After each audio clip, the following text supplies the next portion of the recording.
لە قەڵاتزێ سەر لە نوێ مەترسی لە ناوبەشێک لە خەڵکی دروست بووەوە بەهۆی کونبوونەوەی بوتڵێکی دیکەی غاز لە پرۆژەی ئاوی خاس کە ئاوی خواردنەوەیان بۆ دابینەکات، چونکە 20 ڕۆژ لەمەوبەر بە هەمان هۆکار پۆلیسێک کە پاسەوانی پرۆژەکە بوو بەهۆی بۆنی غازەکەەوە گیانی لەدەستدا. کونبوونی بوتڵەکە دەبێتە هۆی لێچوونی غازی کلۆر و ئەمەش مەترسی لەسەر ژیانی هاوڵاتیان دروست دەکات.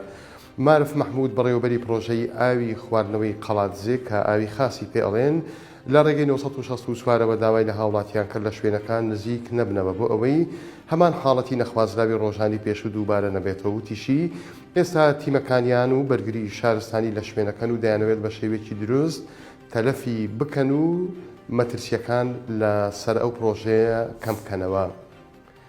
لە هەولێر ئەو دەرمانەی حکومت بە بەلاش ئەیداد بە نەخۆش دەرمانخانەیەک بە پارە فرۆشتیە تێنەخۆشەکان و لیژنەکانی چاودێریش کە بەوەیان زانیوە دەرمانخانەکەیان داخست. بەڕێوەبەرایەتی کۆنتترۆلی زۆری دەرمان کاکاری چاودێری دەرمانخانەکانە کاتەڵێ ئەم چەند ڕۆژە تونتر لە جاران کاریان لەسەر چاودێریکردنی دەرمانخانەکان کردووە. ئەوەی لەو دەرمانخانەی هەولێریش گرتویانە فرۆشتنی دەرمانی میری بووە و ڕێکاری یاساییشیان لە بەرامبەر خاوەنەکەی گرتۆتە بەر. دەرمانی میری کە بە MOH ناسراوە ئەو دەرمانانن کە وەزارەتی تەندروستی لە نەخۆشخانە و بنکە تەندروستیەکان وەک خزمەتگوزاری گشتی بۆ هاوڵاتیانی دابین کردووە و هاوڵاتیانیش بە خۆڕایی وەریەگرن.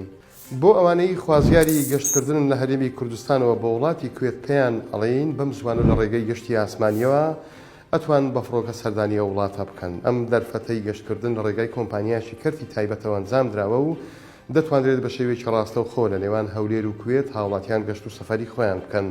ومێت خۆشناو پارێزگاری هەولێر بە 964 ڕاگەیان ئامادەکاریەکانی ئەو گەشتە ڕاستەوخۆیە لە تەواوبووندان و جگە لە گەشتی ڕاستەوخۆی نێوان هەولێر و کوێت کۆمپانیاکە گەشتی ڕاستەوخۆی لە نێوان بەغدا و کوێتیش فراهم کردووە. هەر شاد بن.